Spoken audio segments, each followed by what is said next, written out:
Hello and welcome to The Insider. I'm Lisa Adams. Welcome to you, our viewers, and to our listeners on the radio as well. We continue today with our COVID-19 focused editions of our program, and today it's all about the Erie Art Museum, how it's emerging from a challenging time and how it's navigating COVID-19 and making plans for when it can reopen. My guest today is Pam Macy, Interim Executive Director of the Erie Art Museum. Welcome, Pam, someone we know is the longtime executive director of the Red Cross. Hi, Pam. Hi, Lisa. Thanks for having me. Well, we know the museum is closed, has been closed of COVID-19 and not opening in the yellow phase this weekend. How has that been going, and you hope to maybe open as early as June? Well, obviously we're following state and local government guidelines, but yes, it looks like we're planning a soft opening in June. We obviously will wait for further direction. We've actually been very busy still working out of our homes, doing Zoom meetings and working on exhibitions that are coming up. So we've been very productive, but we all want to get back into the museum and obviously open our doors up for the public. Yeah, so the doors have been closed, as they have been in many places, especially where a lot of people gather, since the month of March. So taking over the art museum is a change of pace for you. Why were you the person selected for this job, especially when the museum was coming through a challenging time? Well, I think the needs right now for the Erie Art Museum are to continue to keep the positive momentum going forward and maintain financial relevancy in our community, keep programs, quality programs coming. And I've had experience with the relationship development, and I'm hoping to be able to use that to further the mission of the Erie Art Museum, and operational management, which I've had that experience too. So I'm just very thrilled to join the team that's dedicated to art appreciation in our community, and I've always loved to collect local art, so just very thrilled to join the team. Well, let's get the elephant out of the room before we talk about anything else. So there certainly was some very difficult publicity for the Art Museum with the short tenure of Executive Director Josh Helmer and allegations about his treatment of women that reached a national audience in the New York Times. Could anything have been done differently with that, and what did you see as job one when you came on board? Well, again, I don't know what happened in the past. I think the most important thing for the Erie Art Museum to do is keep up the forward momentum. Many good changes have happened in the last couple years. We're in a positive financial predicament. We have much larger challenges to get through the COVID-19 financial revenue challenges, and I think the whole staff and the board of directors is committed to keep everything going in a positive momentum, and I'm glad to be a part of that.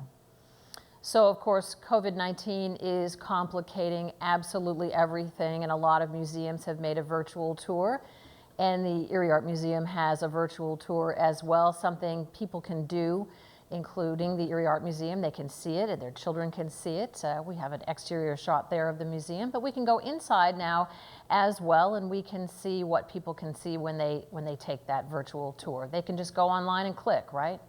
Right. Yeah. And that's part of adapting to the relevancy of what the community needs are right now. We decided that when people couldn't get inside the museum, that they could see the works of art, and we can continue to update that as new exhibitions are put up. We can also add so many details that you can click on works of art and find out more about the artist. It can connect to educational information. It can connect to videos. We can do fun things like scavenger hunts and things like that online. So I think it's something that can be constantly evolving to what the community needs. And even populations that could never get into the museum, they can see our work through this tour. And nothing beats being in there and seeing the vibrancy and the breadth of the works of art. But when you can't get in there, you're able to see it through this virtual tour. All right, so here's a closer look at some of the things people can see on that virtual tour. The Bill Brady kinetic sculpture exhibit, Brett Kern's dinos. These are pretty cool dinosaur sculptures that we can see through the museum, from small to a big T-Rex head that we can take a look at next, and 1,000 hanging works on the walls of the museum. Very exciting. And then you had this thing in April called a peep show, where people were making art with those Easter time peeps. That's pretty fun. Yeah, part of our second Sunday programs. Well, that was fun to take that virtual tour. When we come back, Pam, we're going to talk more about those June reopening plans and this year's spring show, how the Erie Art Museum has changed the way it's getting submissions from artists. Stay with us.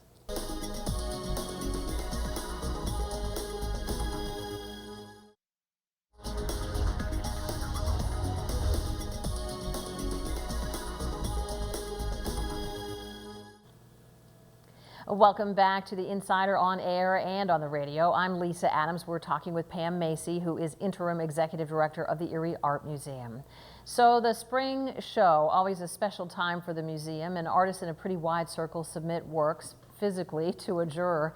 This year, those artists had to submit by photos. So tell us how it's been different this year to try to put the spring show together. Well, we quickly adapted, the Erie Art Museum team adapted the procedure, so all the submissions were done online, and actually all the jurying was done online also. But actually it was a great process that went through, and we're hoping that we can have an opening. What we're hoping for is to start scheduling appointments in June where artists can drop off their works. That's our next deadline, that we need to get the works into the Erie Art Museum to actually hopefully have the opening of that show on June 19th. Now, it will look different, and we're obviously watching the guidelines of the state and local government for our health and safety concerns. And we're talking about a lot of artworks. I understand you've selected 99 works of art from 70 different artists. So you said they'll be dropping them off individually. This is, of course, the Nicole and Harry Martin Spring Show. So you have to hang that artwork. And then how and when will people be able to see those works? If we are able to get into the art museum sometime in June and accept those drop-offs, what we would do is schedule either 15 minutes or a half hour for an artist to drop off their work so that we can keep safety concerns in mind. And then once we get those artworks in, then we will plan to hang that show within 2 weeks. And that's our hopeful deadline of June 19th for opening. Now, that opening will look different than the gallery night that was scheduled. We will probably do it in smaller increments, maybe allowing up to 25 people in the gallery with a half hour or an hour time where they can preview the work.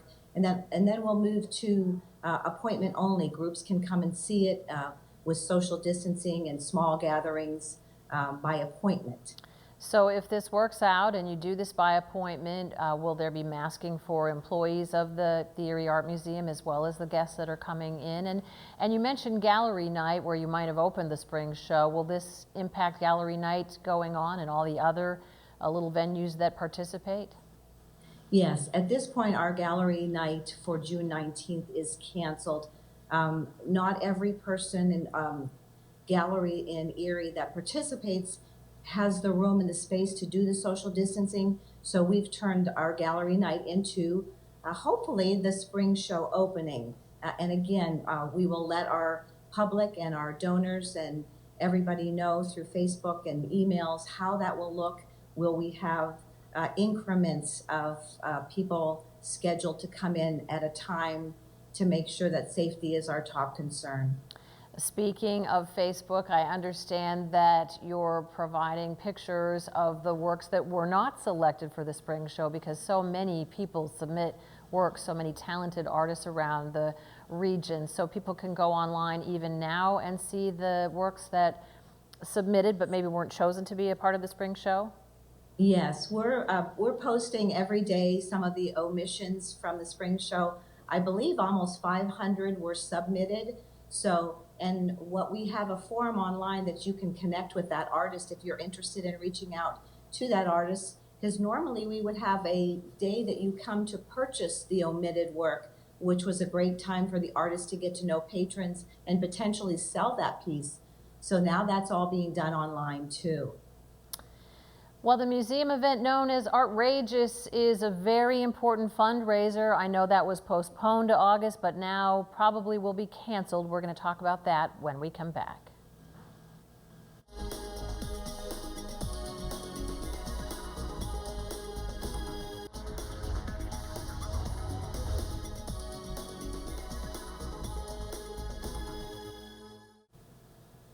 Welcome back to the Insider on air and on the radio. I'm Lisa Adams, and again, we are talking with Pam Macy, who is the interim executive director of the Erie Art Museum. You just started this job in April, pretty challenging time to start, but I remember your love of art going back to some of your other nonprofit work. Yeah, the MS Art Lottery, and then moved to the Red Cross Art Lottery. I did for probably 25 years. That certainly inspired my love of local art and appreciation. So let's talk about Artrageous. It has been pretty outrageous sometimes. It's a very creative event, the museum's big fundraiser, big party every year. I mean, this can attract up to 800 people. So when we're talking about social distancing, first you hoped to push this back to August, but now you're thinking 2021? Yeah, this was the last one that we wanted to cancel. We know how much it means to our community and to the revenue of the Erie Art Museum, and just a fun event that we're known for the past 5 years. So we had to make that decision that the gathering rules likely will not allow for 800 people in, even though that's a 90,000 square foot facility. We don't think that we can do the safe social distancing that will be, pertinent for the health and safety of our staff and our participants. So we did move the date to June 12th of 2021, and we are talking to sponsors. We are really hoping that some of the people that normally supported Artrageous will continue to support us in a programming sense, because so many things are being adapted online. They're not producing revenue, so sponsorships for those events would be really great for our revenue and our future sustainability. So in other words, if they had committed to support Artrageous to some certain dollar amount, that they would do that anyway, even though you can't hold the event this year? We are hoping to move some of our sponsors in that way, because it will be another calendar year, another fiscal year for us, another calendar year for donors that we will be approaching for sponsorships and participation again. Can you give us a sense of how vital that Artrageous has been to the bottom line for the Art Museum? And did individual people who were invited pay as well, or it was mostly funds raised through that party itself and through the sponsorship? Yeah, most of it was through sponsorships, but we had, I want to say, at least 200 to 300 individual tickets sold. Those are $100 for each guest. Sponsorship dollars were anywhere between 80 and 120,000. So that's a huge revenue loss that we're losing due to this COVID virus. So we intend to do our best to reach out to donors in the community to see how we can incorporate other programming and other events that would, it won't compare to Artrageous, and we don't want to come up with another fundraiser called Artrageous and adapt it. We want to create something new that's relevant to online or COVID, and then go full speed ahead for 2021 for Artrageous on June 12th. So what other events will you have to forfeit like Artrageous? What about the midday art break, for example? Will this have to go virtual? I know these have been little concerts that are provided mostly outside of the museum, but we have some video of the one that was inside the museum that was a kind of a multicultural event. Yeah, right now we're working with our sponsor and our bands to see if we can do some type of a Facebook posting at noon on those Thursdays.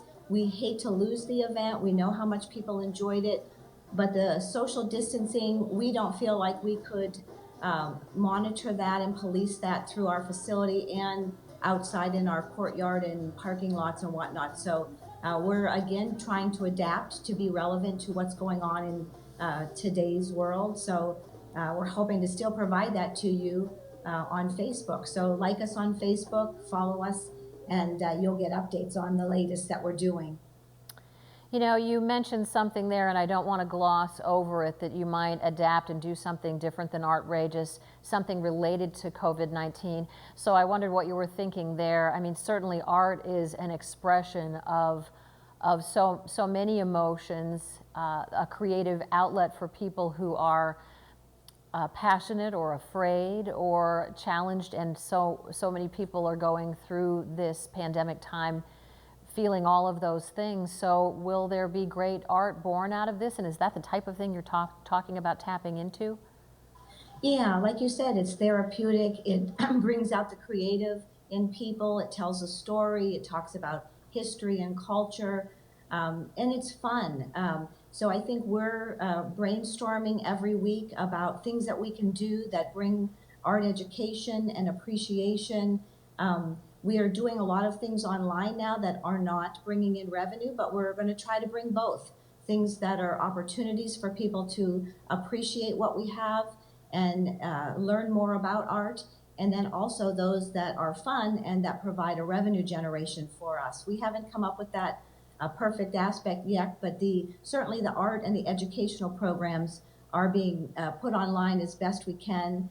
Things like drag bingo and our rentals and our band nights at the museum with large groups. We know we definitely can't get back to those for a long time now. All right, well, when we come back, we are going to talk about the financial piece of all of this a little bit more and how you can support Erie Art Museum at this time with memberships or donations. Stay with us.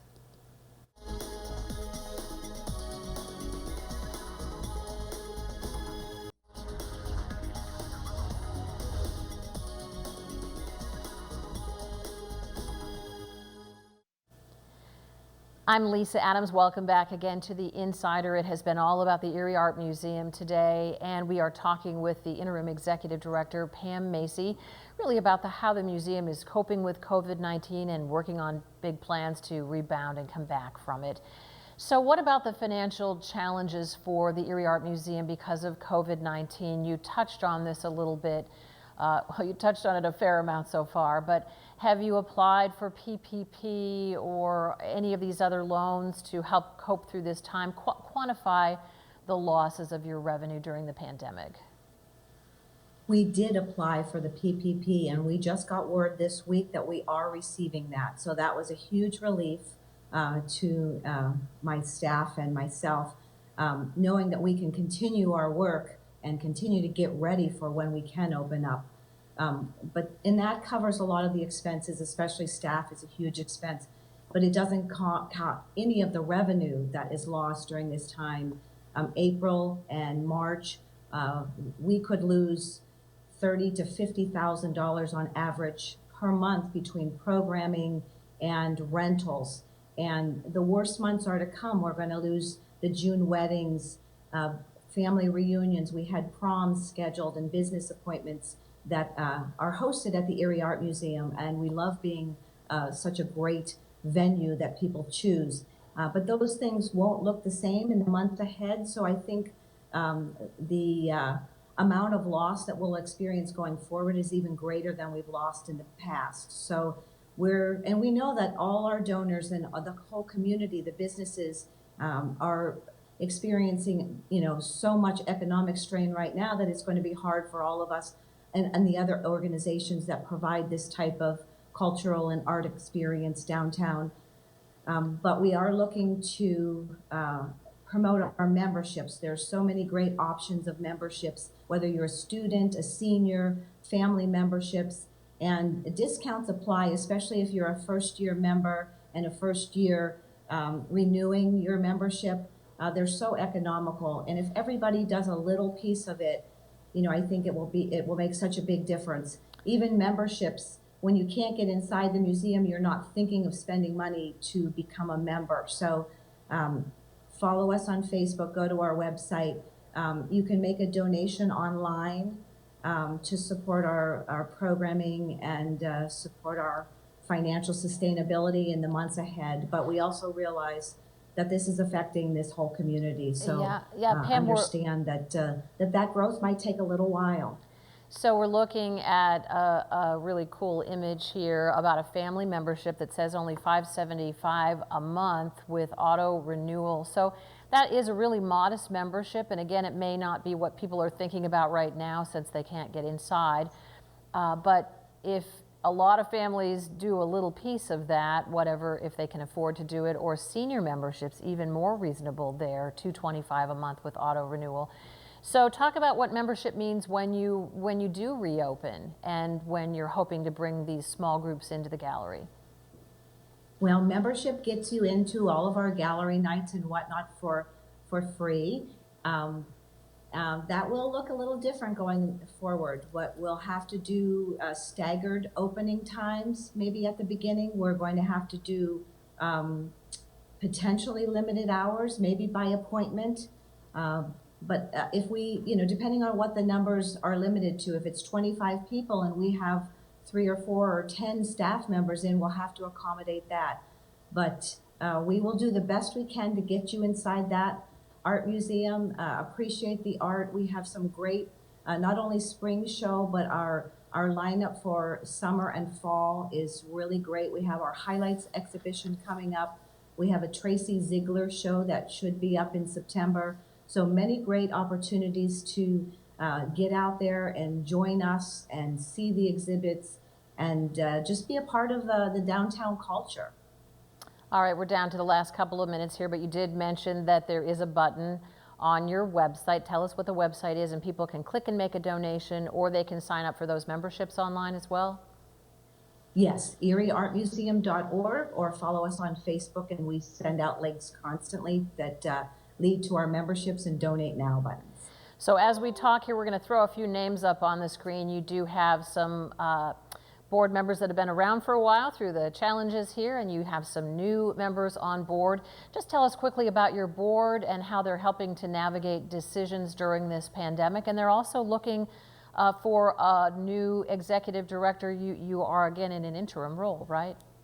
Right. The board of directors has stepped into the role of running the museum, and their dedication and expertise is unbelievable through this time. And I'm very fortunate to work with them in this next stage of learning and orienting to the museum. The staff is amazing. They have kept things going and made these adaptations, and they're helping me learn about the museum and learn about the programming. So it's a good, solid team.